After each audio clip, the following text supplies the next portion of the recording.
Okay अगर हम लोग बात करें लास्ट लेक्चर की तो वहाँ पे मैंने आपको बेसिकली बताया था कि क्या रिलेशन होता है, कितने तरीके के लैग एंड लीग पावर होते हैं। हमने देखा था कि रिएक्टिव पावर दो तरीके थे, एक था लैगिंग वीएआरस और एक थे लीडिंग रिएक्टिव पावर। ठीक है, लीडिंग वीएआरस ये दोनों चीज़ें हमने लास्ट लेक्चर में डिस्कस करी थी।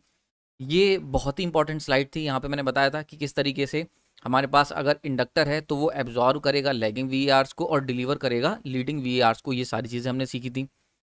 साथ ही मैंने आपको बताया था कि अगर कैपेसिटर है हमारे पास तो इसकी खास बात क्या होगी कि ये एब्जॉर्व करेगा लीडिंग वीआरस को और डिलीवर करेगा लैगिंग वीआरस को, जस्ट उल्टा जो इंडक्टर करेगा। उसके बाद मैंने आपको बताया था कि इसको हम इस तरीके से भी देख सकते हैं। अगर इन दोनों को एल और सी को मैं रिएक्टिव पावर के टर्म्स में देखने की कोशिश करूं कि अगर हम रिएक्टिव पावर प्लस क्यू की नज़र से देखने की कोशिश करेंगे लैगिंग वीआरस को, तो प्लस क्यू मैंने आपको बताया था, प्लस क्यू जो होता है वो लैगिंग वीआरस को रिप्रेजेंट करता है। तो अगर यहाँ से देखेंगे तो कैपेसिटर एक सप्लायर है और इंडक्टर एक एब्जॉर्वर है लैगिंग वी आर्स का। वहीं पे अगर हम इनको माइनस क्यू की नज़र से देखने की कोशिश करें, यानी कि लीडिंग वी आर की नज़र से देखने की कोशिश करेंगे, तो ऐसे केस में इंडक्टर जो है वो सप्लायर हो जाएगा लीडिंग वी आर्स का और कैपेसिटर जो होगा वो एब्जॉर्वर हो जाएगा लीडिंग वी आर्स का। ठीक है, एक बात और मैंने आपको बहुत खास बात बताई थी कि हम लोग जो जनरली क्यू लिख के चलते हैं या रिएक्टिव पावर की जब भी बात करते हैं तो वो बेसिकली हम लोग बात कर रहे होते हैं वहाँ पे लैगिंग वी आर्स की। ठीक है, ये भी मैंने आपको बताया था क्योंकि ये बड़ा ही इंपॉर्टेंट है कि जब भी हम रिएक्टिव पावर की बात करते हैं तो लैगिंग रिएक्टिव पावर की कर रहे होते हैं बाई कन्वेंशन। ठीक है, जैसे कि आपने सुना होगा अगर हम थ्री फेज सिस्टम की बात करते हैं और वहाँ पे अगर वोल्टेज लिखा हुआ है 11 किलो वोल्ट तो ये बेसिकली लाइन वोल्टेज होता है बाई कन्वेंशन। ठीक है, अगर हमें फेस देना होगा तो हम वी फेस अलग से देंगे। इसी तरीके से अगर हम बात करते हैं करंट की तो करंट की जो बात करी जाती है वो in the direction of positive charge के मूवमेंट की बात करी जाती है। अगर हम इलेक्ट्रॉन की बात कर रहे हैं, इलेक्ट्रॉन के मोशन की, तो वो अंडरस्टूड है कि अपोजिट डायरेक्शन में होगा। तो उसी तरीके से पूरे पावर सिस्टम में कन्फ्यूज़न ना हो इसके लिए हम लोग हमेशा एक पार्ट को चुन लेते हैं। तो हम लोग लैगिंग वी आर्स को चुनते हैं और पूरा सिस्टम जो है पावर सिस्टम वहाँ पे जो भी बात करी जाती है वो लैगिंग वी आर्स में बात करी जाती है। और ये देखा जाता है कि जब भी हम कन्वेंशनली अगर कहीं पे क्यू लिखा हुआ है रिएक्टिव पावर तो वो लैगिंग रिएक्टिव पावर ही होगी। ये बाई कन्वेंशन है। क्लियर हो रहा है यहाँ पे। और यहाँ से एक बड़ा ही इंपॉर्टेंट कंक्लूजन हमने ड्रॉ करा था, वो ये ड्रॉ करा था कि अगर हमारे पास दो एलिमेंट है इंडक्टर कैपेसिटर, तो ऐसे में इंडक्टर जो होगा वो रिएक्टिव पावर को एब्जॉर्व करेगा और कैपेसिटर जो होगा वो रिएक्टिव पावर को डिलीवर करेगा। तो रिएक्टिव पावर मैंने बताया, रिएक्टिव पावर केवल लिखा हुआ है, कोई लैगिंग या लीडिंग नहीं लिखा है। तो बाई कन्वेंशन से ये जो रिएक्टिव पावर की बात हो रही है ये लैगिंग वीएआर की बात हो रही है। ये सारी चीज़ें हमने लास्ट लेक्चर में देखी थी। ठीक है, तो ये आपको यहाँ से इस लेक्चर से पुराने लेक्चर से लेके जाना है, जो इंपॉर्टेंट कंक्लूजन वो इतना सा कंक्लूजन आपको लेके जाना है। नाउ इस लेक्चर के अंदर मेरा नाम प्रांजल है और आज हम लोग बड़ा ही डिटेल में बात करेंगे एक इंपॉर्टेंट कॉन्सेप्ट की जो कि है effect of P and Q. यानी कि अभी तक हमने एक्टिव और रिएक्टिव पावर क्या होती है ये समझ ली, रिएक्टिव पावर कितने तरीके की होती है ये भी समझ ली, लेकिन अभी भी हमें ये नहीं पता कि इसका इफेक्ट क्या होगा। तो पावर सिस्टम पे इसका इफेक्ट क्या होता है इसको इस लेक्चर के अंदर डिस्कस करेंगे। बड़ा इंपॉर्टेंट लेक्चर इसलिए है क्योंकि बहुत छोटा सा कॉन्सेप्ट है, लेकिन पावर सिस्टम की अगर हम बात करते हैं तो बहुत बार क्वेश्चंस आ जाते हैं गेट में या फिर किसी छोटे मोटे एग्जाम्स में। छोटा मोटा नहीं कहूँगा, गवर्नमेंट एग्जाम्स में, एसएससी जेई, जो मतलब बेसिकली मेरा कहने का मतलब है जो ईजी होते हैं या जिनमें बस टिक करके आपको आना होता है, तो फैक्चुअल बेस्ड होते हैं, तो उन सब एग्जाम्स में इस लेक्चर से आपको बहुत मदद मिलने वाली है और आपके बेसिक क्लियर हो जाएंगे। जो कि मेरा प्राइम मोटिव है कि मैं आपका बेसिक एक अच्छा सा क्लियर करवा दूं ताकि आप उसके ऊपर बड़ी सी बिल्डिंग बना सकें। तो उसी के ऊपर काम कर रहे हैं। तो चलिए शुरू करते हैं। तो सबसे पहले अगर मैं बात करता हूँ पावर सिस्टम की, तो पावर सिस्टम को हम इस तरीके से एक देख सकते हैं कि एक तरफ मेरा सोर्स है, ठीक है, सोर्स एक अल्टरनेटर है जहाँ से हम पावर को जनरेट कर रहे हैं, और एक तरफ मेरा लोड है, यानी कि लोड जहाँ पे हम इलेक्ट्रिक पावर को कंज्यूम कर रहे हैं, यानी कि इलेक्ट्रिक पावर को हम लोग यहाँ कंज्यूम कर रहे हैं। ठीक है, और एक तरफ हमारे पास है इलेक्ट्रिक सोर्स है, यहाँ पे हम लोग क्या कर रहे हैं, इलेक्ट्रिक पावर को जनरेट कर रहे हैं। ठीक है, ये सोर्स और लोड हो गया ना। यहाँ से यहाँ तक की जो बीच की गैप है इसको फुलफिल करने के लिए हम इलेक्ट्रिकल पावर सिस्टम का इस्तेमाल करते हैं। ये मैंने शुरुआती लेक्चर्स में आपको बताया था। तो इलेक्ट्रिक पावर सिस्टम ये हमारा ट्रांसमिशन सिस्टम पूरा हो गया, यानी कि सोर्स से पावर जनरेट हो रही है और लोड तक जाएगी ना। अगर हम एक हेल्दी पावर सिस्टम की बात करें तो उसके अंदर जो पावर जनरेट हो रही है और जो हमारी लोड की जो डिमांड है उसके अनुसार अगर मैं एक्टिव और रिएक्टिव की बात करूं तो एक्टिव पावर P हो गई और रिएक्टिव पावर Q हो गई। So this is the rated active and reactive power. यानी कि अगर हम बात करते हैं पावर सिस्टम की तो उसके अंदर एक्टिव और रिएक्टिव पावर अगर सब कुछ सही है यानी कि सब कुछ बैलेंस है तो ऐसे केस में एक रेटेड एक्टिव पावर और रेटेड रिएक्टिव पावर हमारे इस सिस्टम के अंदर मौजूद होनी चाहिए। ठीक है, ये क्लाउड या सिस्टम कह सकता हूं मैं। क्लियर हो गया यहाँ पे? तो अब यहाँ पे 3 सिनारियो बनते हैं। पहला सिनारियो बनता है कि अगर डिमांड एंड सप्लाई बराबर है ना, और ये डिमांड एंड सप्लाई मतलब तो देखो सोर्स क्योंकि इलेक्ट्रिक पावर को सप्लाई कर रहा है तो इसको मैं कह सकता हूँ सप्लाई सिस्टम या सप्लाई साइड, और लोड जो कि पावर को कंज्यूम कर रहा है इसे मैं कह सकता हूँ डिमांड साइड। तो जानते हो कि दुनिया में जितनी भी चीज़ें होती हैं वो सप्लाई एंड डिमांड पे काम करती हैं, डिमांड एंड सप्लाई पे। चाहे वो स्टॉक मार्केट हुआ, चाहे वो कोई भी चीज़ हुआ, वहाँ पे हमेशा लोड यानी कि सप्लाई और डिमांड के बेसिस पे ही चीज़ें गवर्न की जाती। तो उसी तरीके से सेम इलेक्ट्रिकल पावर सिस्टम के अंदर भी ऐसा ही होता है। ठीक है, तो अगर मान लेते हैं हमारे पास दोनों चीज़ें बैलेंस है यानी कि जितनी सप्लाई है अगर उतनी, इसका मैं कलर चेंज कर लेता हूं ताकि थोड़ा सा आपको और समझा सकें। ओके, तो जितनी हमारे पास सप्लाई है अगर उतनी ही डिमांड में प्रोड्यूस कर रहा हूँ यानी कि जितनी सप्लाई उतनी डिमांड, तो ऐसे केस में क्या होगा, रेटेड एक्टिव और रिएक्टिव पावर जो सिस्टम के अंदर होगी वैसे ही बनी रहेगी, कोई चेंज नहीं आएगा। यानी कि ना तो एक्टिव पावर जितनी होनी चाहिए उतनी ही सिस्टम में रहेगी, ऐसी जितनी रिएक्टिव पावर होनी चाहिए उतनी सिस्टम के अंदर मौजूद रहेगी। ठीक है, तो ऐसा कुछ होगा तो सिस्टम के अंदर जो रेटेड एक्टिव और रिएक्टिव पावर का जो सिनारियो है वो फिक्स रहेगा, कोई टेंशन की बात नहीं है। लेकिन ऐसा कभी होता नहीं है, ये बिल्कुल आइडियल केस है, इसकी कोशिश की जाती है इसको पाने की, लेकिन ये हो नहीं पाता है। ठीक है, क्यों? क्योंकि इतने सारे वेरिएबल हैं भाई आपके। अगर हम बात करते हैं लोड साइड पे तो लोड साइड पे 1000 वेरिएबल, क्या कह सकते हैं कि इन्फानाइट वेरिएबल्स हैं। क्योंकि भाई हो सकता है आज मेरे घर में कोई पार्टी है तो मैं ज़्यादा लाइट जला लूँ, और पड़ोस के घर में भी पार्टी आ जाइए तो ज़्यादा लाइट जल जाएगी, और किसी दिन हो सकता है कि हम लोग है ही नहीं घर में तो वहाँ पे लाइट बंद रहेगी। तो ऐसे में क्या होता है, सप्लाई जो होती है वो एक बहुत ही ज़्यादा वेरिएबल फैक्टर होता है जिसको हम कंट्रोल नहीं, सॉरी लोड को, डिमांड एक बहुत ही ज़्यादा एक वेरिएबल फैक्टर है जिसको हम कंट्रोल नहीं कर सकते, जो आउट ऑफ कंट्रोल है पावर सिस्टम इंजीनियर्स को। हम लोग केवल सोर्स को कंट्रोल कर सकते हैं, लेकिन सोर्स भी एक वेरिएबल हो जाता है। मान लेते हैं आज मुझे सिस्टम में कोई फॉल्ट हो गया, बारिश हो रही थी, लाइन टूट गई, ठीक है, तो कनेक्शन चले गए, या मान लेते हैं किसी तरीके का कोई फॉल्ट आ गया, तो ऐसे केस में तो सोर्स भी एक वेरिएबल क्वांटिटी है। ठीक है, तो इसीलिए हम इन दोनों को वेरिएबल क्वांटिटी की तरह ट्रीट करेंगे, सोर्स को भी वेरिएबल और लोड को भी वेरिएबल क्वांटिटी की तरह ट्रीट करके देखते हैं। ठीक है, तो सबसे पहले अगर हम बात करते हैं, एक पहला सिनारियो तो ये हो गया आइडियल सिनारियो कि जब लोड और सप्लाई, डिमांड एंड सप्लाई बराबर है, तो ऐसे केस में जितनी एक्टिव होनी चाहिए उतनी ही है, जितनी रिएक्टिव होनी चाहिए उतनी ही सिस्टम में है, कोई दिक्कत की बात नहीं है। लेकिन अगर हम आगे चलते हैं, अगर हम बात करें प्रैक्टिकल सिनारियो की, तो ये दोनों प्रैक्टिकल सिनारियो हो सकते हैं, this one and this one, ये दोनों क्या है, प्रैक्टिकल सिनारियो हैं जो एक्चुअल में एग्जिस्ट करते हैं। तो पहला केस ले लेते हैं कि सप्लाई ज़्यादा हो रही है और डिमांड कम है। ऐसा कब होता है? जनरली ये होता है नाइट के टाइम पे, यानी कि रात के समय पे होता है ऐसा। मेजर पोर्शन ऑफ लोड जो है वो इंडस्ट्री से आता है, तो इसीलिए जो हम लोग डिमांड को ये मान के चलते हैं कि रात के समय में इंडस्ट्रीज बंद होंगी और ऐसे केस में डिमांड जो होगी वो कम हो जाएगी। ठीक है, वैसे आपको बता दूं कि अगर ये ऊपर उठा हुआ है और ये वाला पढ़ना नीचे झुका हुआ है तो इसका मतलब ये भारी है, बहुत लोगों को कंफ्यूजन हो सकता है। क्लियर? तो डिमांड क्या है, रात के समय की अगर बात करें नाइट सिनारियो की, तो डिमांड जो है हमारी क्या है वो कम हो गई है और सप्लाई बढ़ गई है ना। अगर सप्लाई बढ़ गई इसका मतलब क्या हो रहा है कि सिस्टम के अंदर जो जितनी पावर होनी चाहिए एक्टिव पावर, उससे ज़्यादा एक्टिव पावर मौजूद होगी। तो इसीलिए देख सकते हो एक्टिव पावर बढ़ गई, क्यों? क्योंकि क्या है भाई, सप्लाई ज़्यादा हो रही है और डिमांड कम है। तो ऐसे केस में सिस्टम के अंदर एक्टिव पावर की पोर्शन बढ़ना शुरू हो जाएगा, और इसी तरीके से हम ये मान के चलते हैं कि सेम एक्टिव और रिएक्टिव दोनों ही कंट्रोल कर रहा है। ठीक है, तो सेम साथ साथ कंट्रोल हो रहे हैं। तो अगर डिमांड कम हो गई तो ऑब्वियस सी बात है सिस्टम के अंदर मौजूद जितनी एक्टिव और रिएक्टिव पावर है वो बढ़ना शुरू हो जाएगी। ठीक, हम यहाँ से 100 यूनिट जनरेट कर रहे थे और ये 100 यूनिट कंज्यूम कर ले रहा था, तो सिस्टम के अंदर इस तरीके से 100 यूनिट होनी चाहिए थी। ठीक है, क्लियर हो गया यहाँ पे?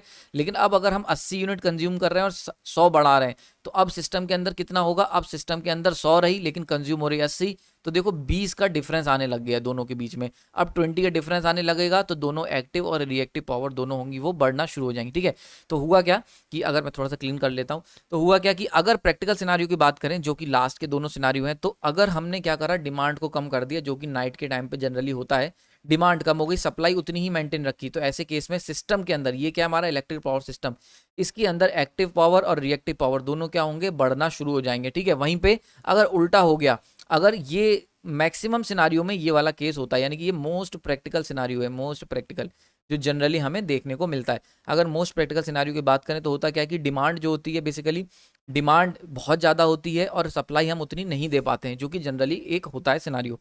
तो अगर हमारे पास सिस्टम में डिमांड ज़्यादा है, भाई हम मांग रहे हैं 120 यूनिट, लेकिन जनरेट हो रही है 100 यूनिट, तो यहाँ पे स्कैरसिटी हो जाएगी 20 यूनिट की, यानी कि 20 यूनिट की कमी हो जाएगी। तो ऐसे केस में जो सिस्टम के अंदर जितनी होनी चाहिए एक्टिव पावर उससे कम हो जाएगी, और सिस्टम के अंदर जितनी रिएक्टिव पावर होनी चाहिए वो भी कम हो जाएगी। क्लियर हो रहा है? मैं ये ऐसा सिनेरियो लेके चल रहा हूँ जहाँ पे दोनों एक्टिव रिएक्टिव साथ में कम हो रही है, यानी कि हम लोग इंडिविजुअल केस नहीं ले रहे हैं, हम लोग ये मान के चल रहे हैं कि दोनों एक साथ कम और एक साथ बढ़ रही हैं। क्लियर हो रहा है? जिससे कि थोड़ा सिंप्लीफाई किया जा सके। तो आई होप 3 सिनेरियो समझ में आ गए होंगे।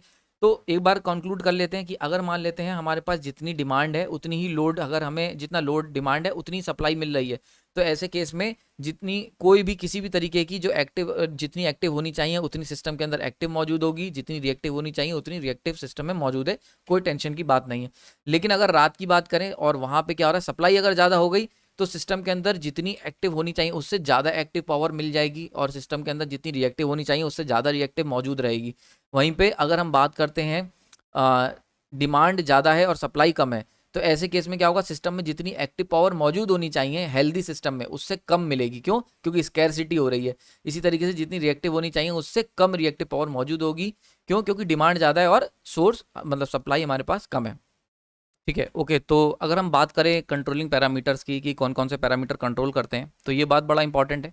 अगर हमारा पावर जो है, आपकी जो एक्टिव पावर होती है, यानी कि जब भी हम बात करते हैं एक्टिव पावर की, तो ये जो एक्टिव पावर देख रहे हो ये फ्रिक्वेंसी को कंट्रोल करेगा, और ये जो रिएक्टिव पावर देख रहे हो this is your reactive power, ये कंट्रोल करता है वोल्टेज को।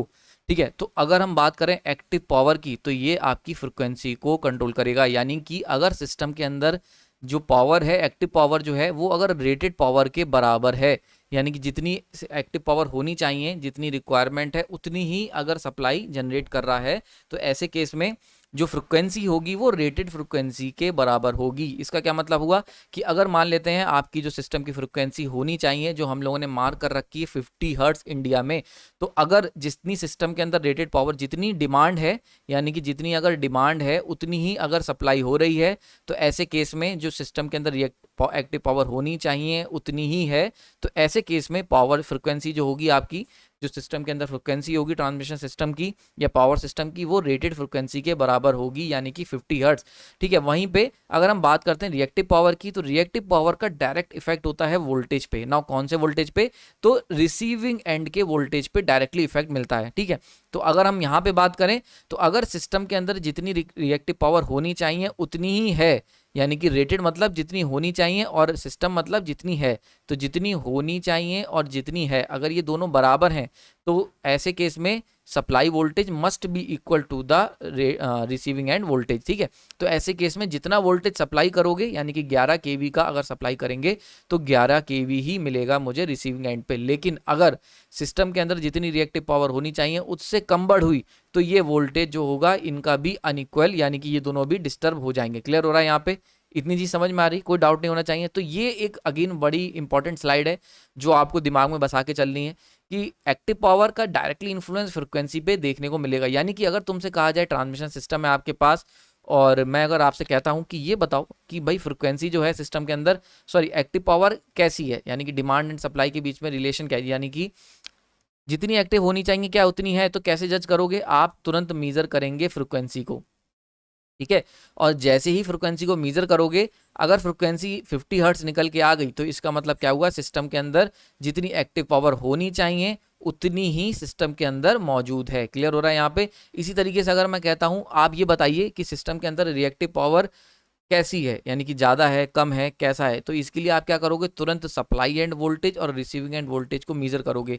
अगर ये दोनों बराबर आ गए तो इसका मतलब जितनी सिस्टम के अंदर रिएक्टिव पावर की ज़रूरत है उतनी ही सिस्टम के अंदर रिएक्टिव पावर मौजूद है। तो ये आई होप बड़ा इंपॉर्टेंट कंक्लूजन है, ये आपको याद रख के चलना होगा। क्लियर हो गया?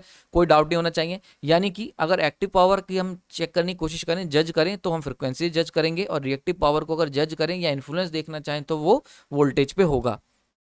नाउ इन्हीं दोनों से हम पूरा अगर कंक्लूड करें पहली स्लाइड और दूसरी स्लाइड को, तो ये कुछ पिक्चर निकल के आती है, यानी कि effect of P and Q on power system, यानी कि पावर सिस्टम पे एक्टिव और रिएक्टिव का क्या इफेक्ट होगा। तो देखते हैं, अगर ये इलेक्ट्रिक पावर सिस्टम है तो ये 4 इफेक्ट पॉसिबल हैं।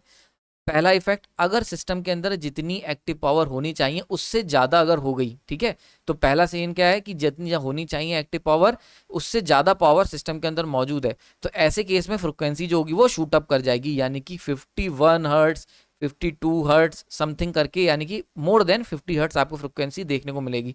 तो अगर आपने किसी पावर सिस्टम की लाइन को पकड़ के फ्रिक्वेंसी को मीजर करा और वो ग्रेटर देन 50 हर्ट्स यानी कि ग्रेटर देन एफ रेटेड निकल के आ गई, तो इसका सिंपल सा क्या मतलब है, इसका सिंपल से मतलब है कि जो तुम्हारी एक्टिव पावर है सिस्टम में, वो रेटेड जितनी होनी चाहिए उससे ज़्यादा सिस्टम में एक्टिव पावर मौजूद है। और ऐसा कब होगा, ऐसा तब होगा जब जितनी लोड की जो डिमांड है, जब डिमांड जो है वो कम है और सप्लाई ज़्यादा हो रही है, तभी तो होगा ऐसा।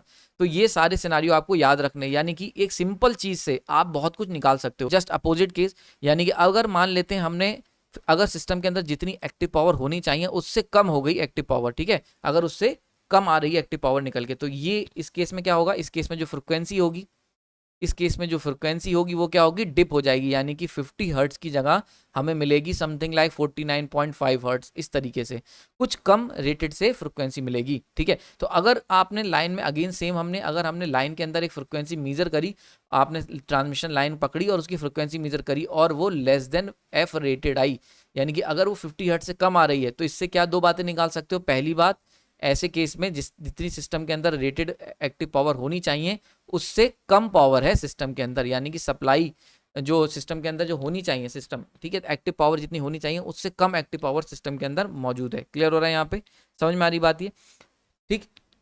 और दूसरी बात, ऐसा कब होगा, यानी कि ये सिनारियो कब होगा, ये सिनारियो भाई तब होगा जब आपने लोड ज़्यादा लगा रखा है, यानी कि डिमांड ज़्यादा है सप्लाई से। अगर डिमांड ज़्यादा है सप्लाई से तभी ऐसा पॉसिबल होगा, यानी कि जितनी हम एक्टिव पावर मांग रहे हैं उससे कम मिल रही है, तो सिस्टम के अंदर की एक्टिव पावर रिड्यूस हो जाएगी और सिस्टम में अंदर मौजूद एक्टिव पावर कम हो गई तो फ्रिक्वेंसी भी डिप हो जाएगी। क्लियर हो रहा है।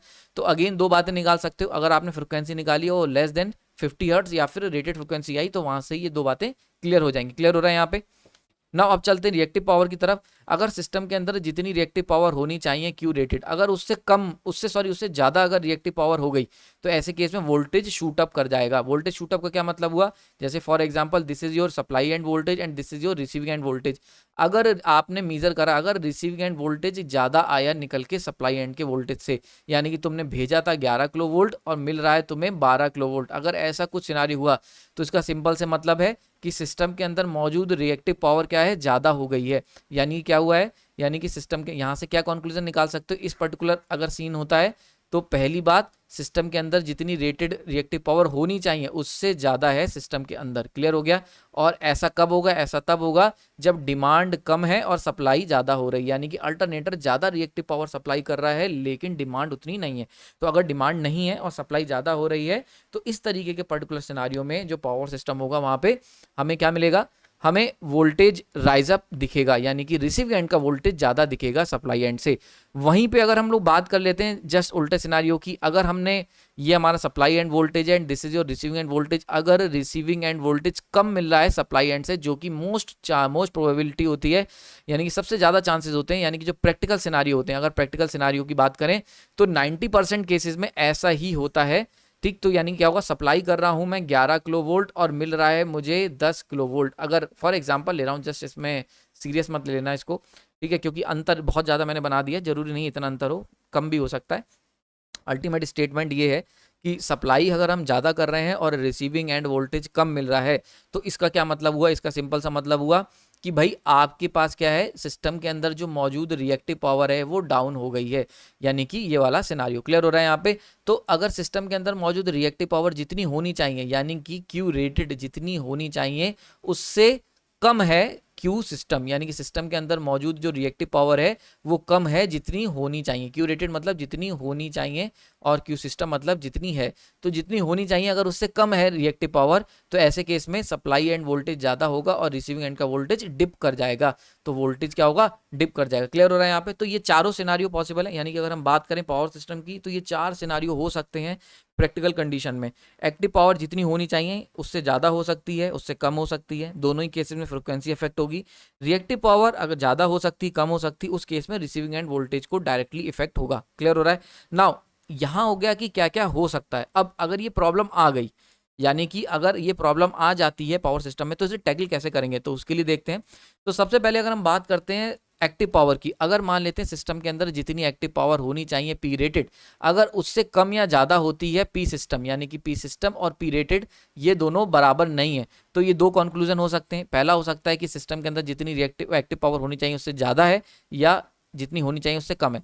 अगर ज़्यादा है तो कैसे टैकल करेंगे, तो भाई ज़्यादा का क्या मतलब हुआ, ज़्यादा का मतलब हुआ कि डिमांड जो है वो कम है और सप्लाई ज़्यादा है, यानी कि जो तुम्हारा अल्टरनेटर है ना, ये ज़्यादा पावर पी इलेक्ट्रिक पावर ज़्यादा जनरेट कर रहा है जितनी लोड को रिक्वायरमेंट है। तो ऐसे केस में हम लोग क्या करेंगे, इनपुट को रिड्यूस कर देंगे, सीधी सी बात है। यानी कि अगर जनरेटर ज़्यादा इलेक्ट्रिक पावर बना रहा है तभी तो ये सीन है, एक्टिव पावर सिस्टम के अंदर ज़्यादा हो रही है, यानी कि यहाँ से ज़्यादा पंप हो रहा है और यहाँ से निकल कम रहा है, यहाँ से जो निकल रहा है वो कम निकल रहा है। तो ऐसे केस में जो हम पंप कर रहे हैं इसको क्या करेंगे, रिड्यूस कर देंगे। नाउ जो एक्टिव पावर जो जनरेटर बना रहा है ये किस पे डिपेंड करती है, डायरेक्ट डिपेंड करती है प्राइम मूवर पे। प्राइम मूवर क्या करता है, प्राइम मूवर किसी भी फॉर्म ऑफ एनर्जी को कन्वर्ट करता है मैकेनिकल एनर्जी में। तो हम लोग क्या करेंगे, जनरेटर के अंदर का जो इनपुट है, यानी अगर जनरेटर की बात करें तो आउटपुट होता है पी इलेक्ट्रिक और इनपुट होता है पी मैकेनिकल। तो हम लोग अगर हम देख रहे हैं कि एक्टिव पावर ज़्यादा हो रही सिस्टम में, तो हम लोग इसके लिए क्या करेंगे, मैकेनिकल पावर को रिड्यूस कर देंगे और इलेक्ट्रिक पावर ऑटोमेटिकली रिड्यूस हो जाएगी। क्लियर हो रहा है यहाँ पे। तो हम लोग प्राइम मूवर की जो इनपुट पावर है उसको क्या करेंगे, रिड्यूस कर देंगे, यानी कि प्राइम मूवर एंड बड़ा इंपॉर्टेंट एंड गवर्नर की मदद से हम लोग क्या करेंगे, जो इनपुट मैकेनिकल पावर है उसे रिड्यूस कर देंगे। एक बार हमने इनपुट पावर में रिड्यूस कर दी तो ये जो एक्टिव पावर जो बढ़ गई थी वो ऑटोमेटिकली कम हो जाएगी। क्लियर हो रहा है यहाँ पे। तो आपको याद रखना है, ये बड़ा इंपॉर्टेंट कंक्लूजन है कि अगर हमारे सिस्टम के अंदर जितनी एक्टिव होनी चाहिए उससे ज़्यादा हो गई, यानी कि डिमांड कम है और सप्लाई ज़्यादा हो गई, तो आप प्राइम मूवर को रिड्यूस कर देंगे, यानी कि मैकेनिकल इनपुट जो दे रहे हो उसको क्या करोगे, रिड्यूस कर दोगे। And this is what we called active power compensation. Clear हो गया यहाँ पे, ये टेक्निक यूज करेंगे। ओके, नाउ दूसरे सिनारियो की बात कर लेते हैं जो कि मोस्ट प्रैक्टिकल सिनारियो है कि डिमांड ज़्यादा है हमारे पास और सप्लाई कम है। ठीक है, सॉरी, सप्लाई कम है डिमांड ज़्यादा है। तो ऐसे केस में जितनी पी रेटेड होनी चाहिए उससे कम मिलेगी। तो देखो सिस्टम के अंदर जितनी एक्टिव पावर होनी चाहिए उससे कम मिल रही है, यानी सिस्टम में जितनी भी एक्टिव पावर की रिक्वायरमेंट है उससे कम है। तो ऐसे केस में हम लोग क्या करेंगे, ऐसे केस में क्या मतलब हुआ इसका कि निकाल ज़्यादा रहे हो और दे कम रहे हो। तो ऐसे केस में क्या होगा भाई, निकाल ज़्यादा रहे हो सिस्टम से और दे कम रहे हो। तो ऐसे केस को सॉल्व करने के लिए क्या करेंगे, हम लोग देना ज़्यादा शुरू कर देंगे। अब इसके लिए क्या करेंगे, इसके लिए हम प्राइम मूवर जो होगा उसका इनपुट बढ़ा देंगे, यानी प्राइम मूवर से जो हम पावर इनपुट दे रहे थे, यानी कि जो मैकेनिकल इनपुट दे रहे हो जनरेटर के अंदर मैकेनिकल इनपुट, उसको राइज अप कर देंगे। ठीक है, तो प्राइम मूवर और गवर्नर की मदद से हम लोग ये काम करेंगे। इस काम करने के वैसे दो तरीके हैं। ठीक है, अगर हम मान के चलते हैं अगर हमारे सिस्टम के अंदर एक्टिव पावर जितनी डिमांड है उतनी हम सप्लाई नहीं कर पा रहे हैं, तो दो काम कर सकते हो, या तो प्राइम मूवर से इनपुट बढ़ा दो, लेकिन मान लेते हैं प्राइम मूवर की भी एक लिमिट है, पानी जितना हमारे पास है उतनी बढ़ा सकते हैं, एयर है या थर्मल है या स्टीम है जो भी है। अगर वो अपने मैक्सिमम पे पहुंच गया है और उसके बाद भी डिमांड ज़्यादा है सप्लाई कम है, तो ऐसे केस में हम लोग क्या करते हैं, ऐसे केस में हम लोग करते हैं कट आउट, यानी कि बिजली को कट आउट कर देते हैं। बहुत जगहों पे हम लोग क्या करते हैं, बिजली का कट आउट कर देते हैं, क्या कि जैसे कटौती जिसे कहते हैं, तो हिंदी में हम लोग इसे कटौती कहते हैं, जो घरों के या शहरों की लाइट चली जाती है। तो बेसिकली वो इसीलिए करा जाता है क्योंकि हम प्राइम मूवर से पावर बढ़ाना बहुत लिमिटेड रेंज की बात होती है। कम तो कर सकते हैं प्राइम मूवर से, लेकिन प्राइम मूवर से पावर बढ़ाना हमारे लिए एक मुश्किल काम होता है क्योंकि ये एक अनइकोनॉमिकल प्रोसेस होता है ये भी। ठीक है, तो इसके लिए हम एक तो अनइकोनॉमिकल है, फिर हम अगर मान लेते हैं मैक्सिमम प्राइम मूवर की रेंज पे काम कर रहे हैं, वॉल्व हमने पूरा खोल रखा है, फिर भी बिजली की सप्लाई कम है और डिमांड ज़्यादा है, तो ऐसे केस में हम क्या करेंगे, बिजली की कटौती करेंगे, यानी कट आउट कर सकते हैं सर्टेन एरिया की लाइट को। ठीक है, क्लियर हो गया यहाँ पे। तो इस तरीके की प्रॉब्लम जो है उसको इस तरीके से भी सॉल्व कर सकते हैं, यानी अगर एक्टिव पावर जितनी सिस्टम में होनी चाहिए उससे कम है तो हम लोग क्या कर सकते हैं, लाइट कट आउट कर सकते हैं और या फिर प्राइम मूवर से बढ़ा सकते हैं। क्लियर हो गया।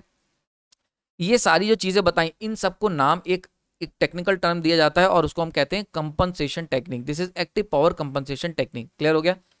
नाउ अगर हम बात कर लेते हैं रिएक्टिव पावर की, तो सेम पावर सिस्टम में अगर इसके अंदर जितनी क्यू रेटेड होनी चाहिए अगर उससे सिस्टम की जो क्यू रेटेड है वो ज़्यादा है, यानी कि सप्लाई कम है, सॉरी सप्लाई ज़्यादा और डिमांड कम है, तो ऐसे केस में सिस्टम के अंदर मौजूद रिएक्टिव पावर बढ़ जाएगी, तो जितनी होनी चाहिए उससे ज़्यादा हो जाएगी सिस्टम के अंदर। तो ऐसे केस में हम लोग क्या करेंगे, हमें एक ऐसा एलिमेंट चाहिए जिससे हम इसके सिस्टम की रिएक्टिव पावर को कम कर सकें। तो ऐसे केस में बहुत ही प्राइम एग्जांपल है इंडक्टर का। हम लोग क्या कर सकते हैं, एक इंडक्टर ले सकते हैं और इंडक्टर का काम क्या होता है, रिएक्टिव पावर को एब्जॉर्व करना। तो वो क्या करेगा, जो बढ़ी हुई रिएक्टिव पावर है, एक्स्ट्रा रिएक्टिव पावर है, उसको एब्जॉर्व कर लेगा अपने अंदर। तो ऐसा करके हम लोग क्या करेंगे, सिस्टम के अंदर मौजूद जितनी रिएक्टिव पावर होनी चाहिए उसे उतना मेंटेन कर देंगे, यानी कि Q rated equal to Q system कर देंगे with the help of inductor. Clear हो गया। वहीं पे अगर मान लेते हैं दूसरा सिनारियो ले लें कि अगर सिस्टम के अंदर जितनी रिएक्टिव पावर होनी चाहिए उससे कम है, यानी कि डिमांड ज़्यादा है और सप्लाई जो है वो कम है, डिमांड ज़्यादा है और सप्लाई कम है, जो कि जनरली मोस्ट प्रैक्टिकल केस होता है। तो अगर ऐसा कोई केस है जिसमें डिमांड ज़्यादा है रिएक्टिव पावर की लेकिन सप्लाई नहीं है, तो मुझे क्या चाहिए होगा, मुझे एक सोर्स चाहिए होगा रिएक्टिव पावर का, सोर्स चाहिए होगा रिएक्टिव पावर देने वाला। तो ऐसे केस में हमने पीछे लेक्चर्स में पढ़ा था, सोर्स क्या होता है, कैपेसिटर होता है। तो हम क्या करेंगे, सिस्टम के साथ एक कैपेसिटर कनेक्ट कर देंगे और ये कैपेसिटर क्या करेगा, बची हुई रिएक्टिव पावर को सप्लाई करने लगेगा और सिस्टम का वोल्टेज इंप्रूव हो जाएगा। क्लियर हो रहा है। तो अगर सप्लाई ज़्यादा हो रही है और डिमांड कम है, ठीक है, यानी कि अगर सिस्टम के अंदर मौजूद जितनी रिएक्टिव पावर होनी चाहिए उससे ज़्यादा रिएक्टिव पावर है, तो हम क्या करेंगे, इस एक्स्ट्रा पावर को एब्जॉर्ब करा देंगे with the help of inductor. वहीं पे अगर सिस्टम के अंदर जितनी रिएक्टिव होनी चाहिए उससे कम है, तो हम क्या करेंगे, एक कैपेसिटर लगा के सप्लाई करवा देंगे रिएक्टिव पावर को, ताकि सिस्टम की रिएक्टिव पावर को रेटेड के बराबर मेंटेन किया जा सके। And this is what we called compensation technique, reactive power compensation technique. पीछे देखा था active power compensation technique and this is your reactive power compensation technique. तो आई होप ये लेक्चर आपको समझ में आया होगा। इस लेक्चर के अंदर मैंने आपको बताया कि एक्टिव और रिएक्टिव पावर जो हम पढ़ते हैं उसका इन्फ्लुएंस क्या होता है सिस्टम पे, और किस तरीके से एक्टिव और रिएक्टिव सिस्टम की परफॉर्मेंस को अफेक्ट करता है। अगर आपके मन में कोई डाउट है तो कमेंट सेक्शन में बता सकते हैं, पसंद आया है तो लाइक कर सकते हैं। कोई और डाउट अगर आप चाहते हैं कि पावर सिस्टम में अगर आपको अभी तक एक्टिव रिएक्टिव मैंने जो पावर डील करी है, देखो बहुत बार ऐसा होता है कि एक ही टॉपिक पे कई सारे लेक्चर्स बनाने पड़ते हैं, क्योंकि वो इतना इंपॉर्टेंट टॉपिक होता है और इतना डिटेल्ड जाना ही पड़ता है, वरना अगेन आप ऊपर ऊपर से तैरते रह जाएंगे और क्वेश्चन अंदर से आएगा। तो इसीलिए अगर आप मेरी सीरीज देख रहे हैं तो मुझे नहीं लगता कोई भी ऐसा क्वेश्चन होगा जो एक्टिव और रिएक्टिव पावर का जो आपसे सॉल्व ना हो। तो एक मैंने होल पिक्चर क्रिएट करने की कोशिश करी है। बहुत जल्द हम लोग पावर फैक्टर जो इंपॉर्टेंट टॉपिक है हमारे सिलेबस का उस पर जाने वाले हैं, और पावर फैक्टर कैसे सिस्टम को अफेक्ट करता है, इन सब चीज़ों की चर्चा करेंगे आने वाले लेक्चर्स में। प्लस पावर ट्रायंगल जो कि एक बड़ा इंपॉर्टेंट है, वो क्या होता है और किस तरीके से पावर ट्रायंगल की मदद से हम एक्टिव और रिएक्टिव कैलकुलेट कर सकते हैं, ये सारी चीज़ें सीखेंगे आने वाले लेक्चर्स में। आपने अपना कीमती समय दिया उसके लिए धन्यवाद।